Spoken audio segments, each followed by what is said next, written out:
반갑습니다. 강태경 집사입니다.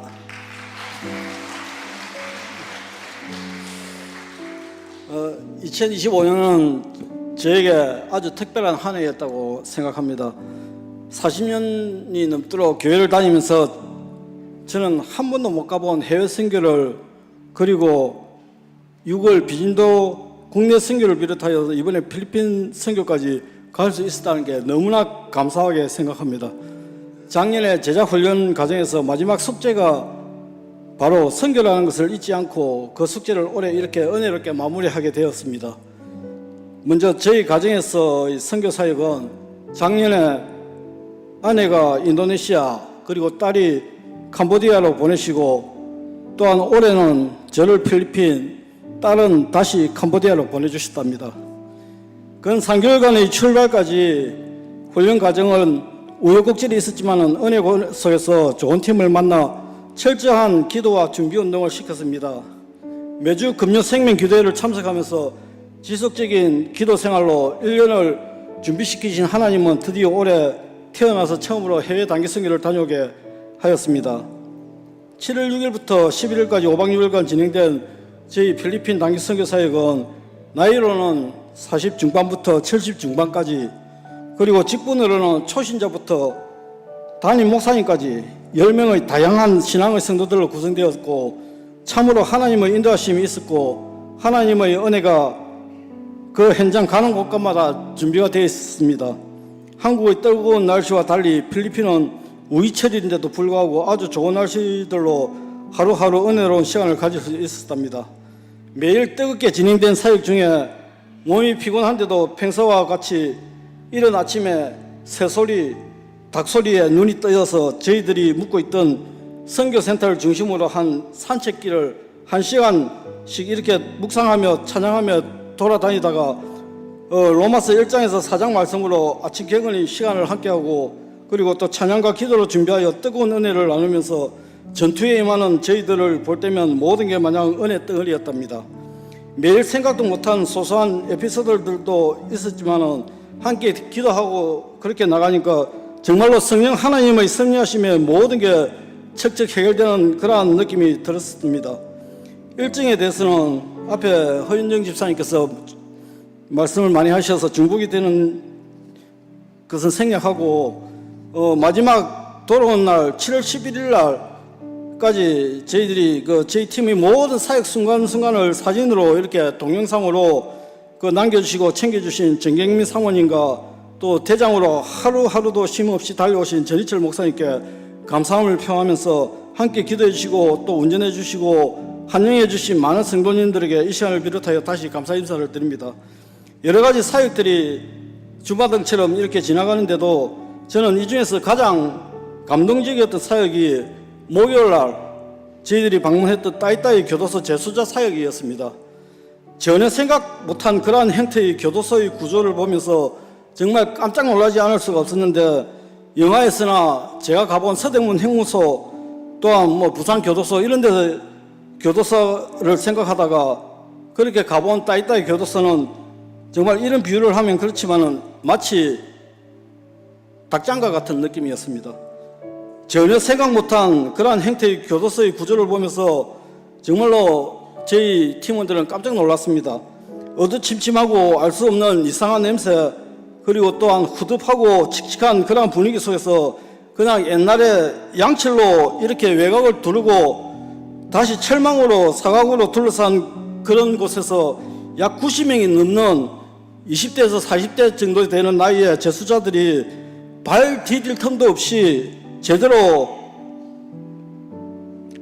먹을 것도 있는지 모르겠지만 한쪽에 식당이 간단하게 이렇게 음식을 차릴 준비되어 있는 그런 장소가 있었고, 또한 사람들이 표정이 멍하거나 이렇게 옆에서 정신없이 자는 분, 그리고 힘없이 이렇게 기대고 있는 분, 이런 분들이 있었습니다. 저희들이 들어갔을 때 이런 분들이 전부 다 집중해가지고 저희들 쪽으로 싹 몰려 나와서 이렇게 이제 설교 말씀을 듣게 되는데, 먼저 이 필리핀 따이따이 교도소는 필리핀 수도 마닐라 동쪽 외곽에 타이타이시에 위치한 교도소로 살인, 그리고 강간, 사기범, 신체적인 상해 관련 범죄로 수감된 비율이 높다는 그런 곳입니다.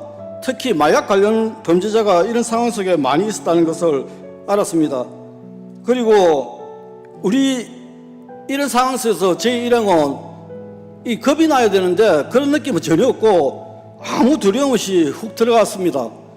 그 순간 들어가는 데가 바로 교도소라는 것을 생각도 못하는 정도로 이렇게 갑자기 들어가게 됐는데, 이 내부 공간은 아까 저희들 이게 넛을 춤추는 걸 봤는지 모르겠지만 앞에서 그 작은 내부 공간에서 저희들이 춤을 췄습니다. 부채 춤을 추고, 또한 그 마당에서 팀원들이 함께 이렇게 춤춘 후에 전실 목사님과 그리고 선교사님, 그리고 그쪽에 계시는 사역하시는 목사님께서 전일철 목사님, 그리고 영어로 선교사님, 그리고 따갈로그로 선교사, 그쪽에 있는 목사님, 이렇게 삼중 설교를 그 교도소에 있는 분들에게 설교를 하셨습니다.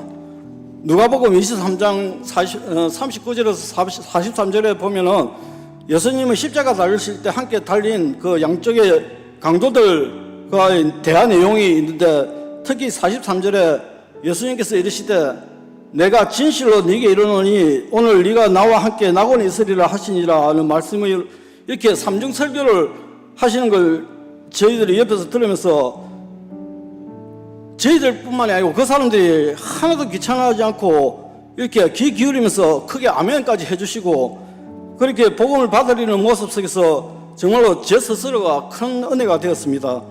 그리고 외국인으로서 저희들이 타국인 필리핀 교도소에서 가감히 복음을 전하는 그런 목사님을 보면서 정말 영광스러운 특권과 그리고 소중한 경험을 얻게 되었고, 하나님의 일하심으로 감동적인 성령의 역사가 이루어지는 현장을 볼 수 있었습니다.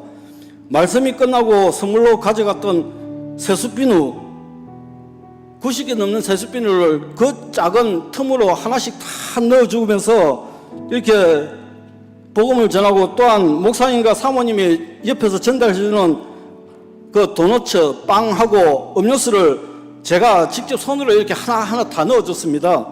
그 넣어줄 때 이렇게 저에게 빵을 받으면서 그 잡잖아요. 그 손을 잡을 때 느껴지는 교감, 어떤 그런 걸 나눴던 순간들이 지금 잊혀지지 않는 그런 시간이었고, 또한 다른 분들이 전혀 느끼지 못한 전율이 저한테 느껴졌습니다.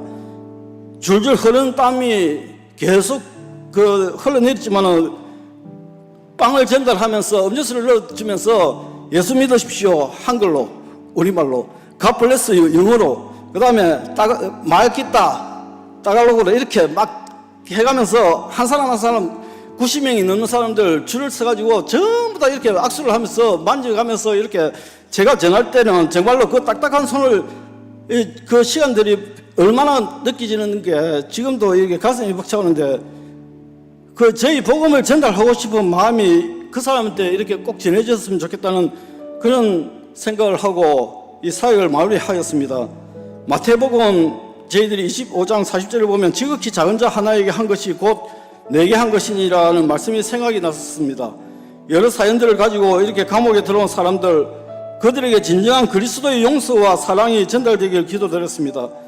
20년 전에 아들이 처음으로 세안교회에서 중등부로 참석한 필리핀 선교 사역 때 가보았던 교도소 사역이 제가 이번에 간 곳과 다른 곳이지만은 그곳에서 느끼고 역사하신 하나님이 놀라우신 사랑하심은 하나의 주제로 아들과 제가 이렇게 대화를 할 수 있는 그러한 좋은 기회였던 시간이었습니다. 그리고 7월 9일날 수요일날 아침에 말씀 묵상 시간에 주시는 로마서 2장 1절에서 10절 말씀 속에서 1절에서 5절은 모두가 심판아래에 있는 죄인이라 하셨고, 그리고 6절에서 10절은 하나님의 여로우신 판단으로 심판은 행한 대로 나타나며 모든 사람이 죄인이며 아무도 남을 비판할 수 없다고 그렇게 말씀하시며, 또한 용서할 수 있는 말, 나누는 말, 사랑의 말로 전하라는 하나님의 뜻을 깨닫게 되었습니다. 선교는 정말로 때와 장소 그리고 대상을 가리지 않는다는 것을 교도소 사역을 통해서 이번 단기 선교 사역 정신을 다시금 또 살펴볼 수 있는 귀한 그런 시간이 되었습니다. 선교지에서 마지막 목요일 저녁에 선교사님 박재영 선교사님이 마닐라 비전 특강이 있었는데, 이사야 43장 1절 2절 너는 내 것이라 그런 말씀으로 저희들에게 큰 숙제를 주셨습니다. 나를 선택하시고 또한 불러주시고 하나님의 은혜 우리의 큰 복을 받았는데 이 큰 복이 팁이라고 이렇게 말씀하셨습니다. 정말로 그 말씀 속에서 몇 가지 질문을 주셨습니다. 저희들에게 우리는 필리핀 선교지에서 무엇을 주고 갔는가, 또 주고 간 것이 저들에게 어떻게 생각을 할까, 그리고 내가 무엇을 얻었는가, 신앙에 도움이 된 것은 무엇인가, 다음에 나는 또 선교를 올 것인가. 여기에 이어서 왜 나를 믿지 않는 가족 중에 선택해서 예수님을 믿게 했는가, 왜 나를 이곳에 보냈는가, 이렇게 질문을 던졌습니다. 일주일이 지나면서 이렇게 깨달은 질문에 대한 저희 생각은 간단했습니다.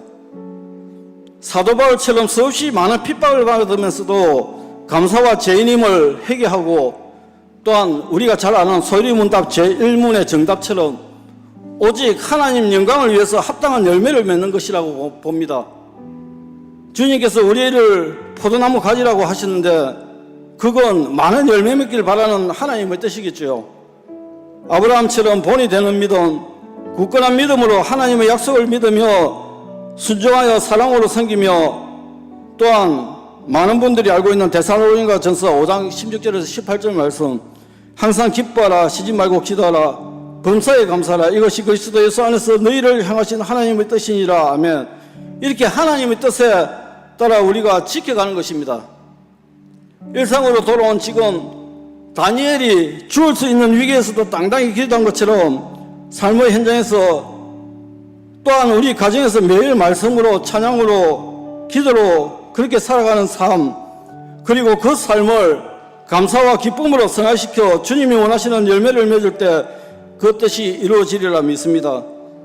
끝으로 나를 선택하시고 불러주시고 큰 복을 주신 하나님께 영광 돌리며 선교 사역이 계속 이어져서 우리가 밟는 모든 땅이 주의 땅이 되기를 기도하며 더욱 성숙되어 함께 그리스도 예수 안에서 나아가는 많은 제자들이 이어지기를 바라면서 간증을 마치도록 하겠습니다. 감사합니다.